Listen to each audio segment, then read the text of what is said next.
All right, and welcome everyone. Welcome to 5 takeaways to bust through today's selling barriers. Wow, am I excited? And the reason being is that when I graduated from college in 1986 and started in advertising of all fields, I was flooded with information and books about Steve Schiffman, who is going to be our presenter today. And let me tell you about Steve, what makes Steve so unique and why he's here today. He's author of 70 best-selling books. Many of these have been revised in the classic cold calling techniques.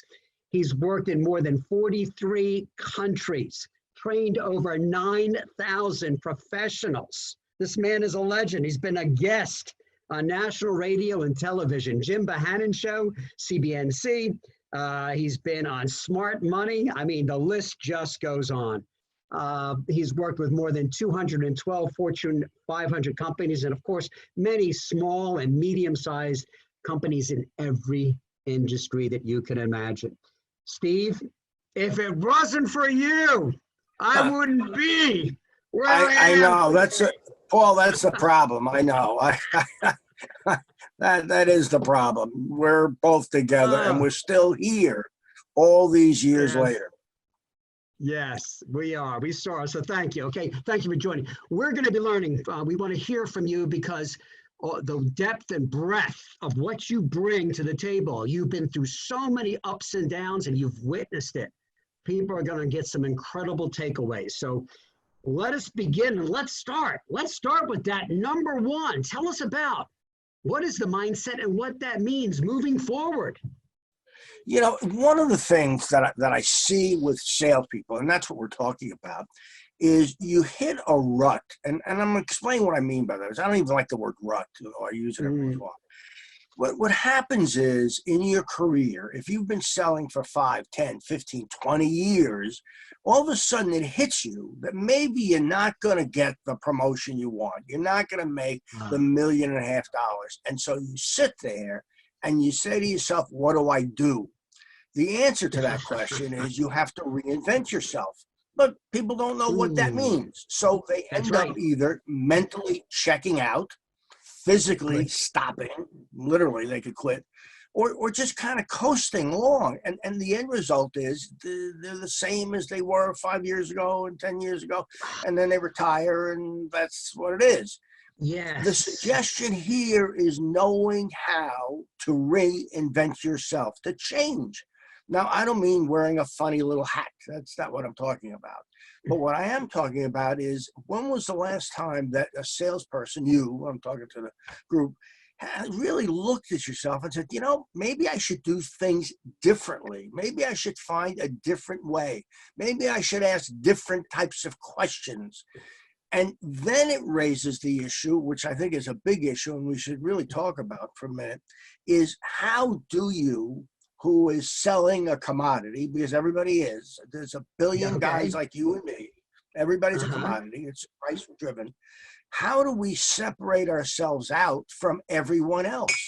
What can we say, what can we do that makes us different? So can you give us an example, what that might look like? Because I'm with you on it. I've been there. Absolutely. Here's the biggest problem. You go back a number of years, and I hate to mention 1950, 1960, and you realize that was needs-driven sales. Then we went into another phase of finding solutions. Well, I got to find a solution. It got to be a problem. And you and I know that routine where you go in and say, Mr. Prospect, you have a problem. You just don't know what it is. Well, the fact of the matter is the person says, I don't have a problem. I'm okay. And you say, well, no, let me chip away. I'll find it. I'll find it. I'll find it. Now, all wrong. All wrong. The reality of sales today is finding out what people do, how they do it, when they do it, where they do it, who they're doing with, because they're doing something, and then helping them do it better. The key to selling is helping people do what they do better. If you can help someone do what they do better, you're going to make a sale. If all you're doing is filling, go ahead. If all you're doing is filling the same need. I love where you're going, because you're making me think to say, well, if I'm in that complacent sort of go through mindset, maybe our customers are going through a similar way, and we need to get out of our own comfort zone and challenge the comfort, because our customers need us more than ever is what I'm hearing. They Oh can be yeah, the no, rock. there's no question about it. Look. The fact is, let's take just a absolutely dumb example. You sell paper. That's to make something nominal. You Sure. sell paper. Okay. The reason you see that particular prospect is because they buy paper. That's why you go there. So Okay. they have paper already. You know they have paper, but Right. no one ever says, how come you're not buying my paper? They don't say that. They go, let me tell you how better my paper is. Well, that's irrelevant. It's got to be relevant for them for Yes. it to be better. And if it's Okay. not relevant to them, it doesn't matter what you're talking about. And that's the biggest issue that you see in sales today. Relevancy. So we got to take the time to listen and understand and identify the issues of our customers. Is that correct? Is What I'm you hearing? want to do is help them do what they do better, which means Okay. you have to understand what is their business. What do they do? How did they get, for example, I'll give you a simple example, and I get Sure. 20% increase in sales when I train this. If you will simply, as a salesperson, go into somebody and say, listen, Mr. Prospect, I'm just curious. You're not buying from us. Is there a reason? And just stop Yes. talking. Just stop talking. Good. And then you hear the story behind it. And There that you go. tells you the information you need. It's that's a good question is a truth-seeking missile. Let's get to the truth. I love it. So you do. We get to challenge our customers. Good. We find out, is there a need or not? Qualify. All right. Right. I love this about mindset. Getting out of our own rut and helping to, we got to move beyond product selling, pitching, right? To Right. really take Right. time to connecting more with our customers. Is that what I'm hearing? I had a client, I'll just give you an example. I had a client and we were selling to supermarkets. They sell supermarket chains. And I Okay. went with them to Shadow. And I watched the young woman. It was interesting because all she did was line up her product and say, are you interested? Well, yeah, I guess maybe one day, 100 years from now. But that's not selling. That's maybe demonstrating. I'm not even sure it's Right. anything really. Some people call that solution selling. I think. All right, good. About it. I love. Well, all right, let's get into number 2. Let's talk about. You mentioned strengths. Okay, can you expand on what we mean by strengths? Yeah, sure, of course. You know, everybody has strengths and weaknesses, and I hate that. That's the cliche that everyone uses. Oh yeah, you know that. I mean, it's the cliche. It's the cliche. What are your strengths? What are your weaknesses? However, what we fail to realize is that there are opportunities for us to communicate with prospects, especially this time of year, this whole period right now, Yeah. that we can communicate with our prospects, with our customers in different ways. It isn't just lifting the same barbell over and over again. For example, most people don't use the mail. They don't use the mail. No one uses the mail. We use the internet, we email, but you know, the mail worked 20 years ago and it will still work if people open the envelope. So what happens is we don't use the things that we really do know will work. The strength meaning in this category, the strength is really saying to yourself, what is it that I can do that maybe I haven't done in a long time? Now, I'll give you an example. I have a person, I coach a lot of people. And I said to the person I was dealing with the other day, actually yesterday, and I said to him, listen, I want you to call up every single person that you deal with, your clients. And I want you to say this: hello, is there anything I can do for you at all? Nothing to do with sales. Don't mention sales. Just say anything I can do for you. Can I help you? If there's something you need, just say that. Then end the conversation if you get through. If not, leave it as a voicemail. 44% of the people that he called, 44% called him back and said, hey, thanks for the call. I really appreciate it. Can't do anything right now, but hey, I appreciate it. He got in touch with everybody. That's an incredible ratio. Nobody's getting through like that. Awesome. So I think people can learn from that takeaway. We need to call up, get a hold of people, and what's that question we need to ask? Simply say, is there anything I can do to help you? Don't ask about sales. Don't talk sales. Don't go. Just say anything I can. I did it myself. I wrote emails to I'll say my favorite people, but my good clients. And I simply said, hey, listen, you okay? That's all I said. You okay? They wrote back. They wrote letters. They wrote emails. They told me their whole history because you know what? They want to tell you. Good. They do. They want to vent. They want to talk. I thank you for that. I want to get back to that. I love what you said about the mail, for example. I mean, I look at the mail coming in, it's got to be down almost 50%. Wow. Why don't we get a stamp and a letter? You know what? That works. Direct mail still works. Let's Still try works. other avenues. Let's get Still works. creative. Still works. You know, it's funny. Thank If you. you think about it, when you go get your mail, you go through it real fast. Everybody does. Bop, bop, bop, bop, right? The bills you put to the side, but the Yes. ones that are birthday cards, holiday cards, you That- open right away. Yes, you do. Anything personal, you open. Good. So if we want to get attention, let's try it. I love that. So, okay, it's leveraging our strengths. And I love this too, is that part of that strength is we have relationships out there. This is some time that I'm hearing part of leveraging strengths is let's make those relationships more meaningful.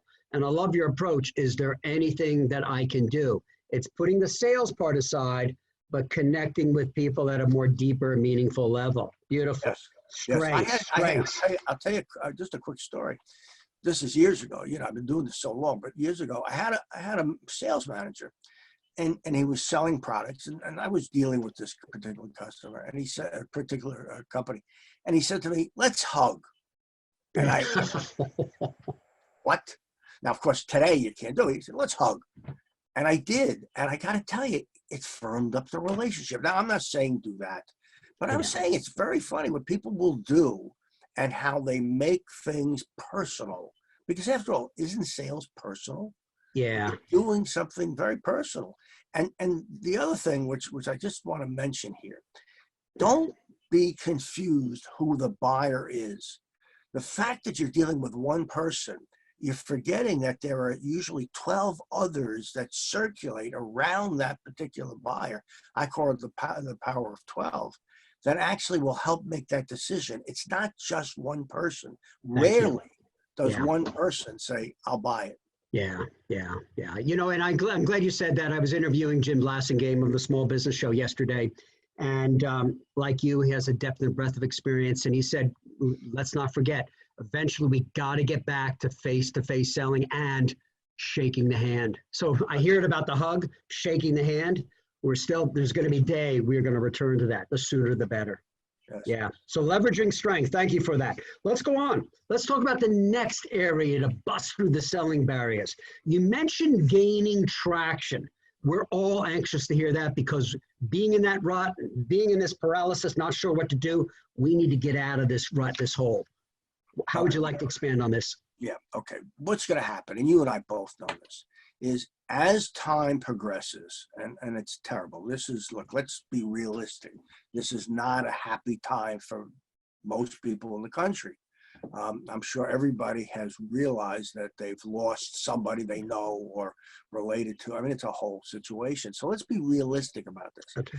However, at the same time, we're going to have to do something to get people involved with us again. Here's what's going to happen. When this is over, which it will be, when it's over, people are going to need product. And they're going to think about you if you are the existing seller. If you are, in fact, still here, still working with them, still helping them all this time, they're going to think of you. If not, they're going to go someplace else. They're going to find the fastest fastest shipper that they can get to get the product they need. Then it'll be a need-driven sales. You will have difficulty taking new business because people are not going to change right away. They're going to go back to the habits. So therefore, you need to do things now to gain traction with new prospects. Whether you're calling, whether you're emailing, whether you're sending a letter, it doesn't matter to me. You've got to do something to make sure that they recognize you as a viable producer or seller of products that they need, that they use right now.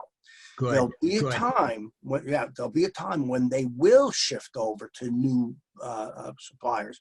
It's not going to happen right away. Not going to happen. They're going to go back to who they know. So you're going to get your existing business by default. Listen again. You'll get your existing business by default. But there'll be somebody trying to get the new business because they need that too to survive. Yeah, thank you for sharing that. I see this even in good times. For example, I work in all industries. One industry in particular is interesting is the agricultural industry. Yes. And not limited to this, but there's a mindset where when things are quiet and slow, it's sort of like, okay, let's take it easy. I'll go hunting, fishing. And when things pick up, kind of like wait for the phone to ring. And I'm like, no, the time to get the business is when you're planning and strategizing. So when that phone is ringing, it's ringing for your needs. And I just had a situation like you coaching a salesperson this week, and it was doom and gloom in the beginning. It's like, all these projects have stopped, nobody's buying. And I'm like, okay, well, let's just make calls and let's see what happens. Interesting, as we started making these calls, well, I haven't talked to this guy in a year. Well, I did leave a voicemail and it was like 6. I'm like, okay, well, obviously it tells me there's a lot of opportunities to call out there. Here's where I'm going with this. This individual ended up it was crazy. Made 15 calls and ended up getting 4 good, promising opportunities. Mm-hmm. I'm not saying it's going to be that easy, but it's amazing by gaining traction, we got to get proactive. Isn't that correct? Yeah. All right, so gaining traction. I love where you're going with that. Let's move on to that next one. Rev it up. Woo-hoo. Okay, let me just talk about something here that kind of is a quirky thing that I believe in. When I talk about revving it up, when I talk about making something happen, you've got to be realistic. I think a lot of salespeople are not realistic about what a prospect is. A prospect to me is somebody who's playing ball with me. That is, we're communicating, it's back and forth. They return the call, they return the message, we're back and forth. So many people today have things in their list of prospects that don't have a chance of happening. That the person's not interested, they're not calling back. It may happen 6 years from now, but you can't count that as a prospect. The most important thing to me is being realistic about your pipeline. What does your pipeline tell you about your business? It's going to be the predictor and indicator of what the future has for you. So if I was to use this little shot here with the rocket going up, I would say to you it's the same thing. That if you do not have a solid pipeline that accurately reflects what your business is going to be, which may be nothing. I mean, let's get real. It may be nothing. But at least you know where you start to build. Yeah. Most people, when I talk to them, I say, well, what do you have? Oh, I got 150 things going. No, you don't. You can't. You can't, unless you're selling on a street corner. You can't have 150 things going. Most salespeople, average salesperson that I talk to, has maybe 15 things that of those, they're not all going to close. But they say, oh, well, all of them close. No, they're not going to close. Thank you. You got to know your ratio. We get a lot, what the number is. So let's be realistic too, okay? Yes, very important. I appreciate you sharing this with me. I was on a coaching call with a rep, and again, it was how to qualify that pipeline. Yes.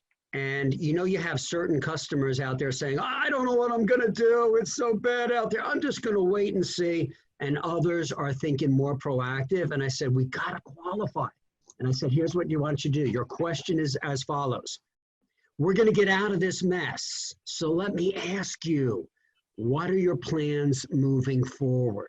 Mm-hmm. Now, we sat on calls just using that approach, and it was interesting because it really split the pool into two. Those that didn't have a clue and those that really had some initiative, mindset, strategizing. And my recommendation, based on what you're saying on that pipeline, is that when we do get out of this mess, where to invest your time, energy, and resources wisely to push that through your funnel. Let's just say here for a second, because there are two things that I think we miss. Yeah.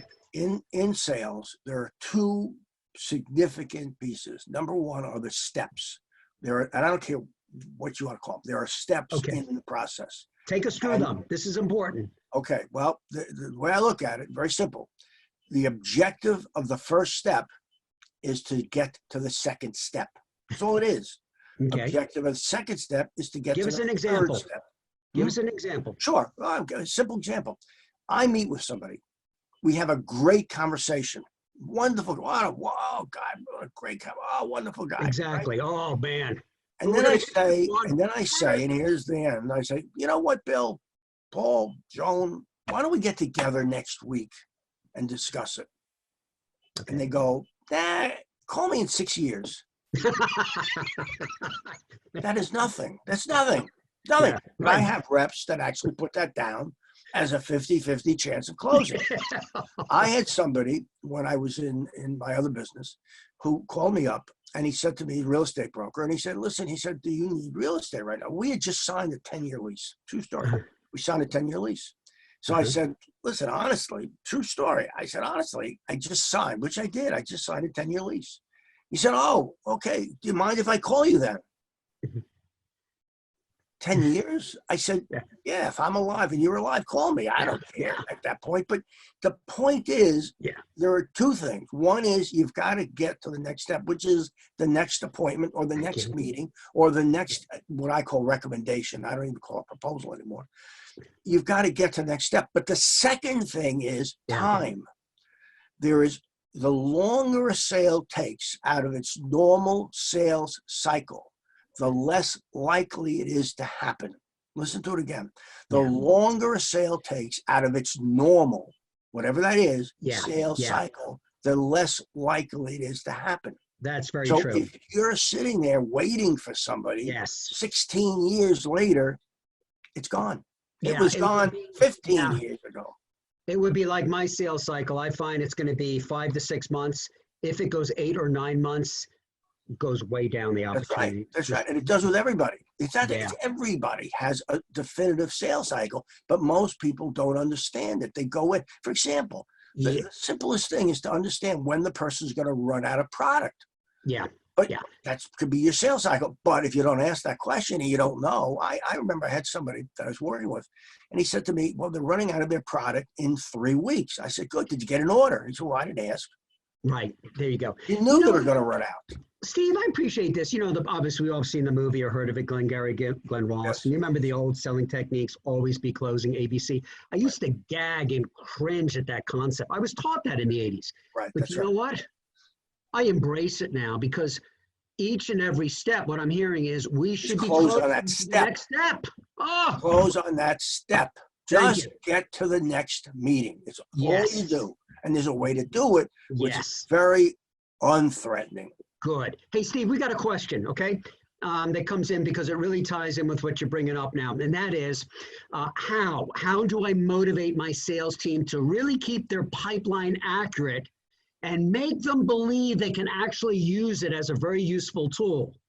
They can use it to increase their sales. And they currently see this as a lot of work. Yeah. You know, Paul, it's interesting. In the number of years I've been doing this, the same questions are raised. There are no new questions. I hate to tell you, but there are no new questions. I really, no new questions. You remember Tom Peters? Sure. Okay.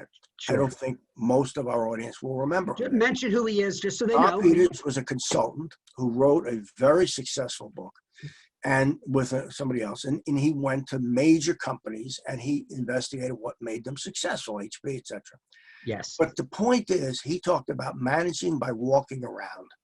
And what a manager should do, be absolutely honest, and this is what I did, you just keep walking around. You don't sit down. You walk around. How's it going? How's it going? What's going on? Tell me about this.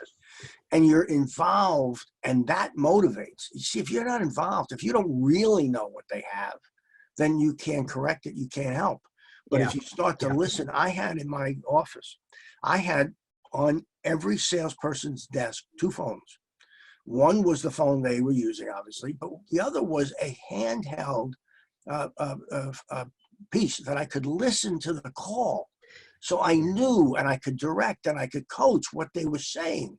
So we did it together. We were involved together in everything that we did. And I had 20 salespeople. I had 12 trainers. We were involved together in everything.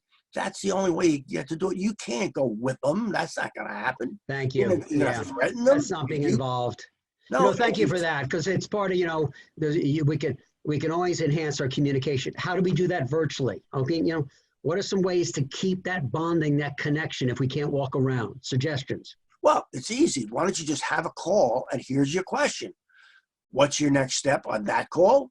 And what's your next step on this? And more important, what have you started today? See, nobody asked that question.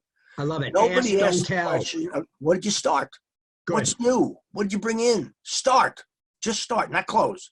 Forget Yeah. close. Close you can predict. Start you can't if they don't participate with it. That's So right. you have to know, close, Thank you. got it. I don't care about close, I got it. But the starts, I need that. Nothing here, nothing there. That's like a parent teaching their kids. Why did you do that? What are you, stupid or something? You know what I Not mean? gonna work. When we're condescending and critical, I like that. Let's Not gonna initiate and be proactive. That's collaborating. Yeah, Right. thank you for that. That's a good. Hey, we got another question that came in here. What do we have? Because it goes back to this about, is there anything I can do? The question came up is what happens after you've called all your customers and you ask the question, is there anything I can do for you? Then what do you do? That's real, man. We're like running out of opportunities now. Suggestions. Well, let's be honest. Are you really? I mean, I hear salespeople say to me, I called everybody. Come on, get real. You didn't call everybody. You know it. I know you didn't. And if you did, you didn't reach through. You didn't get through to everybody. Yeah. There's plenty of people to call. Go get some, call some new people. Call some new people that are not your clients and say, listen, I was thinking about you. See, the opening question. I was thinking about you. Yes. Is there anything I can do to help you? Just say that. Because nobody says that. Nobody reaches down and says, I'll help you up. Just say that to people. That's right.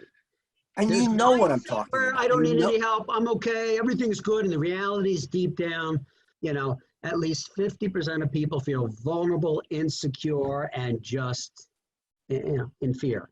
Yeah, I think we're overthinking the reaction that people are going to have. Thank you. Good. I love it. Let's get into people, because that was the fifth area that you want to explore. And why is that important? Okay, because people are your company. People are what happens. You sell to people. You do not sell to a company. You just don't sell to a company. You think you might. Oh, I'm dealing with this company, big company. No, it's a person. It's a man. It's like the board woman, the committee. Yeah, same thing. Yeah, I mean, a committee. Well, committees are very funny. My favorite thing about committees, and you've done this. You know what it's like. You go into a committee and there's always some court jester in the committee. You go, oh please. That's right. The fact, you know what I'm talking about. But the fact of the matter is, you want to make sure that you're personalizing your sale, that you're discussing real stuff that really matters to people. That's right. It matters to her differently than to him, then differently to her, differently to him. You've got to think about that. You've got to understand. Now, here's something that's important. If you're selling to a group, which you are inevitably it'll be a group. Why that group? How did those people assemble? Who brought them?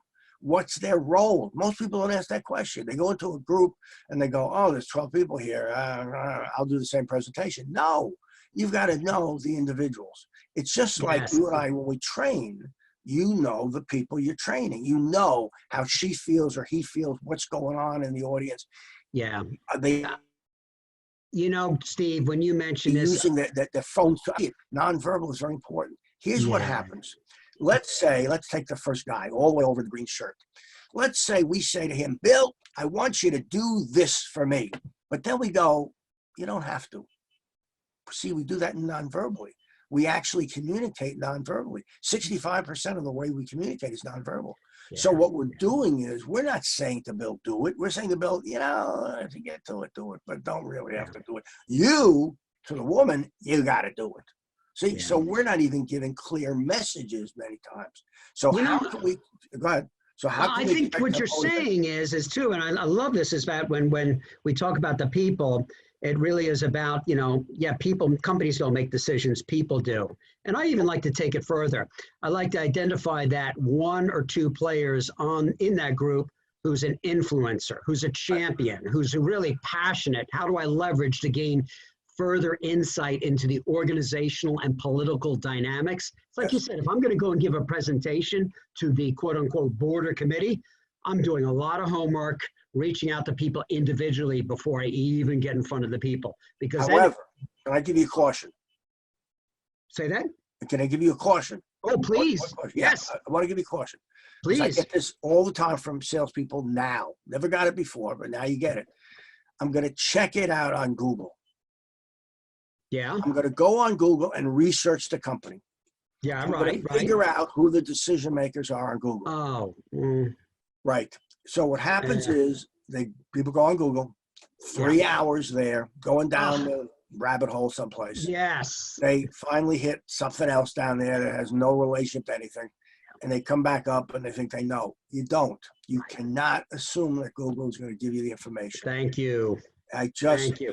think it's ludicrous to say to yourself, well, I know who the president of the company is and what his buttons are because I saw it on Google or LinkedIn or whatever it is.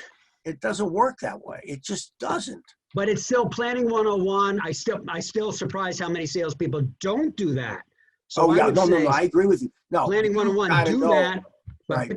pick up the phone and say, hey, give me the inside scoop. Really help me understand what's really going on in the organization. Having that conversation is just so powerful. And it's funny how you say spending 3 hours on Google when I can find that out and all that in 5 minutes. That's right. People.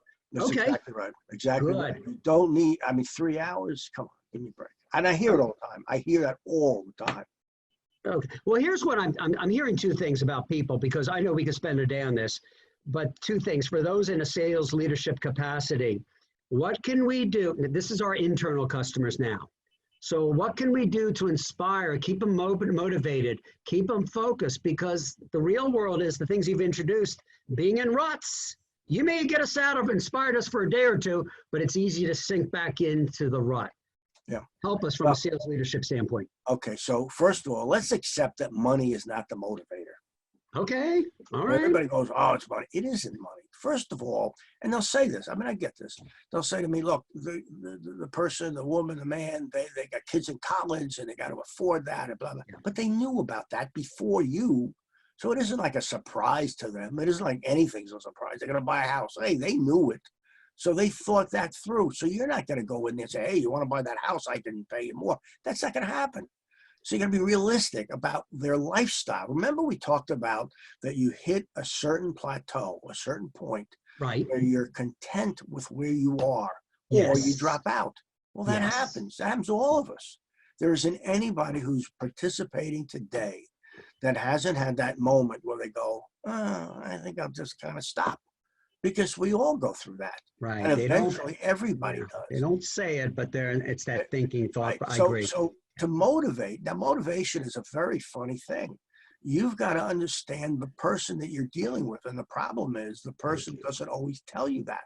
That's right. So you're sitting there going this one-on-one meeting saying, oh, Cheryl, if you did this, but they don't care about it because they're not looking for that increase in income. Because that's not the thing that motivates Thank you. What might motivate them is more time off. What might motivate them is being President's Club. What might motivate them, which I find, is recognition among their peers. So you can't say to somebody, I'll give you $10 more. That's not going to do it.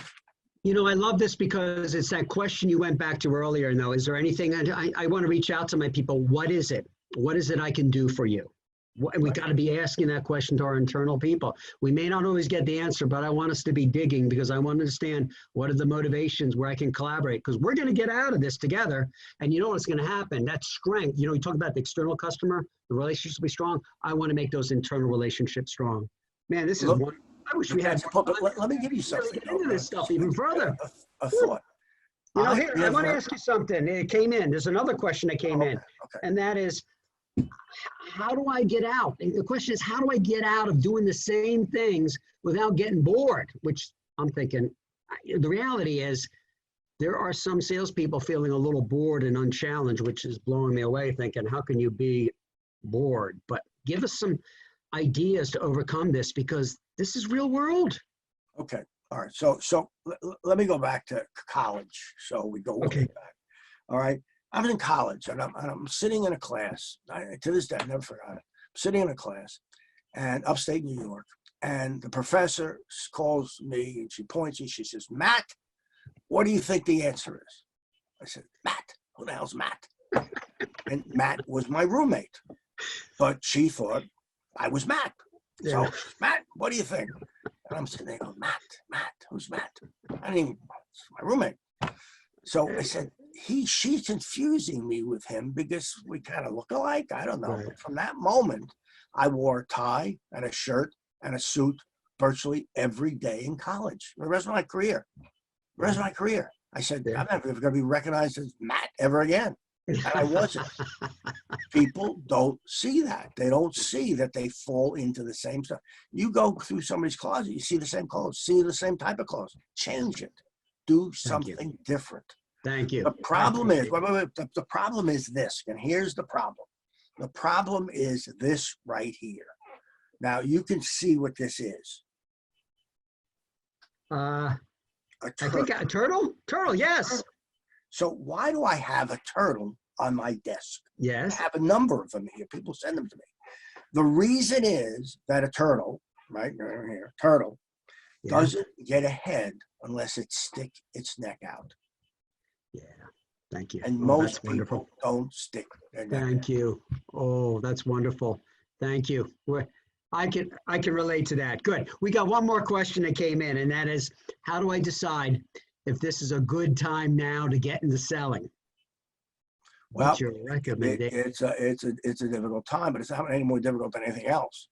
Sales is a job. It is a job. It's a great job. It's a great career if that's what you want to do. But you got to think about it. You got to think, what is it that you have to learn? See, people don't learn. They fall into sales. And That's then right. a manager says you do it this way, and a manager tells you to do it this way, and somebody else tells you to do it this way, and you read a book and you do something. Most people, by the way, 90% of all salespeople fail to read a sales book. Yeah. 90% fail to read a sales book. And of the people Barnes and that read Noble did a sales- study of people who buy books, sales books, or any book out there, business book. 9 out of 10 never open up to even read Right. it. No, they don't. I know they buy my books, but I know they're not read because Yeah. they'll say, I didn't really open it. Good. But the point, I want to make something else. Yeah. I just want to make something else about motivation because I kind of passed on that, and I want to make sure I go back to that. Good. When I hired somebody for my company, I interview the person and their significant other. Now, why do I do that? Because what I know is that's where the support base is going to come from. Yeah. A significant other is going to be the person that's going to be behind the person to Yes. say you can do this or Yes. you should not do this. Most Yes. people don't do it. When I suggest that to managers, they go, do what? Take the significant other, go to lunch together, the three of you, Yes. four, whatever it is.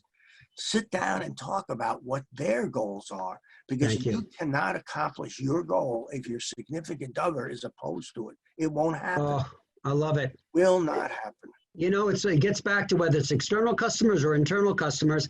Let's make our relation dig deeper, broader, and higher.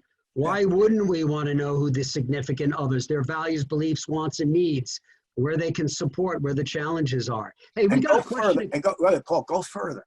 Yeah. When somebody gets a job, a new job, who do they tell?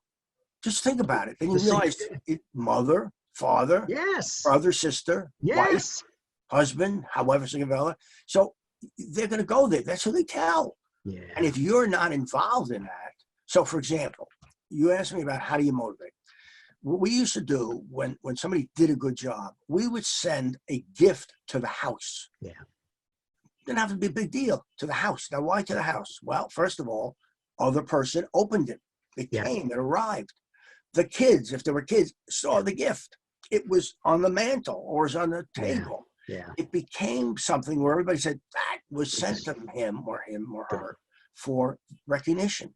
So it became this multi-level recognition, not just one person. All right. Here's what I'm hearing too, though, when it comes to motivating our people, whether it just comes to the hiring, let's continue to give recognition, appreciation, making people feel important, valued, especially now, is going to be key to driving performance. But really, let's do it not in a manipulative or exploitive way, but really because genuinely we do care about our people. That's what we have to. We do. Yeah, we got a question on motivation here that came in, and that is, how do I motivate new prospects, people I've never met yet, when I can't even meet these people face to face? Steve, you're the author of Cold Calling. All right. So the answer. realistically, there are a couple of things you got to do. First of all, you got to go back to the basics. You got to call. You got to call people.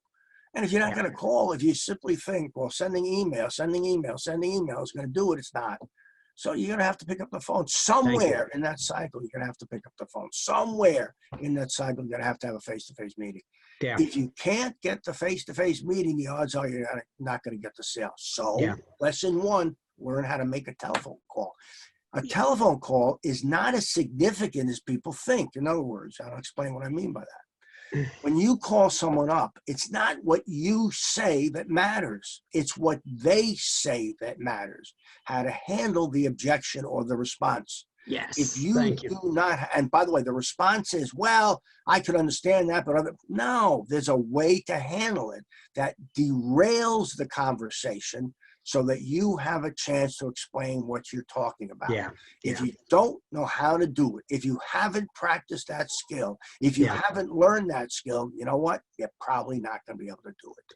Steve, I'm glad you said that because I do work with a lot of salespeople and I see that there's, their comfort zones. Some are incredibly skilled and very confident face to face. And then when you get them on the phone to make calls, they shrivel up like a prune.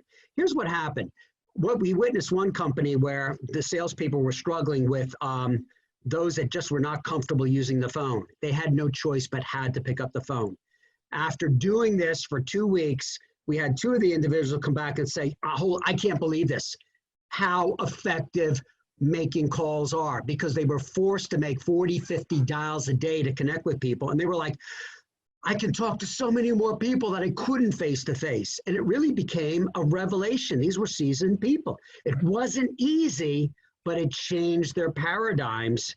And there's a lot we can do. I'm not trying to say it's going to take the place of face to face, but we need to be more flexible and adaptable. This environment's challenged us to have to do that. Well, the other issue is going to be the virtual call, where we're going to use Zoom and other services like this in order to have conversations with people. It's going to be a challenge. That's a challenge because people they'll put it down. They'll say, yeah, you can call me on such a date. And they're not there. Steve, we got another question. Yeah. Another question. Should I still have a goal to get new business even during the COVID-19 dilemma? Thoughts on that? No, just think of failure. Just say to yourself, I'm going to fail. That's it. Just do that. No. I love this. And you know what? More. Why? And then you'll fail. Okay. Then you don't have to worry about it. If you don't want a goal, if you say, hey, no goals, I can't accomplish anything, you're probably right. Yes. See, too blunt, right? You're probably right. If you want to fail, go ahead. You'll do it. It's easy to fail. It's easier to fail than succeed. Go ahead and do it. I'm glad you said that. Failure. Cold calling, prospecting is all about getting no's and failures. And you know what? I found what motivates me, the more no's I get, I know I'm closer to a yes. Of course. But it's plowing through all that rejection, which nobody likes, including me. But the reality is that's what we got. And if anything, we got to amp it up more, right? Right. Yeah. But I mean, if you want to fail, just write down in your goals, failure. You got it. You're done. Yeah. But let's not be scared of it. In a way, let's embrace, that's part of embracing the fear, acknowledging it, face it, confront it, and now let's plow through it. Is that what I'm hearing? Yes. Good. It's easy to fail. Good. Steve, you are just a wealth of information. I out of respect for everybody attending today's session, I know we want to be respectful, and that is to bring some closure to today's program. How can they get more information, to reach out and say, hey, this was great, and they got more questions, ideas? How can they get a hold of you? Easy, obviously, website, steveschiffman.com, internet, sschiffman@steveschiffman.com. Just go Google me. You'll see the books. I mean, go and buy a book. Just go read something. Anything. That doesn't have to be mine. Read something. So it's easy to get a hold of me. That's that. And we do the coaching and we do the stuff. But the most important thing I want to leave with you is all of this is up to you. I want to give you a story, if you mind, Paul. Please. Story is about a young man who is studying with this great teacher, absolutely great teacher. Kid's maybe 9, 10 years old. And he has, for the entire school year, been thinking about what question can he ask the teacher that will stop the teacher cold. And he's been thinking about this a whole year, and he finally comes up with it. And what he does is he goes out and he gets a dove or a bird, and he holds the bird in his hand. Now, here's his premise. His premise is to go to the teacher and say, teacher, I have in my hand this dove, this bird. Is it alive or is it dead? Now, here's the problem. If the teacher says the bird is dead, he'll let it go. If he says the bird is alive, he'll kill it. So there's no answer. There is no answer that the teacher can possibly give this young man except nothing. So he's so ready for this. So he goes up to the teacher, and you can picture it. You can picture the teacher sitting in the chair, looking down. The little boy comes and he says, "Teacher, I have in my hand this dove. Is it alive or is it dead?" Remember, he'll kill it if the teacher says it's alive. He'll let it go if the teacher says it's dead. So the teacher, without missing a beat, turns to the little boy and says, "The future of that dove is in your hands." And that's where you are today. Oh, you and I are in the same position. The future is in our hands. Thank you. Thank you. That is inspiring, okay? It touches all of us to recognize that we have things in our control. I want to thank you, okay? I reflect back on how you've had an impact on my career starting out, and to reflect on the things that led to your success, my success, and so many lives that you've touched personally and professionally. Thank you, Steve, okay? It's been a pleasure to work with you today. Paul, thank you very much. You are. Welcome, and thank you, everyone, okay? Best to your success moving forward.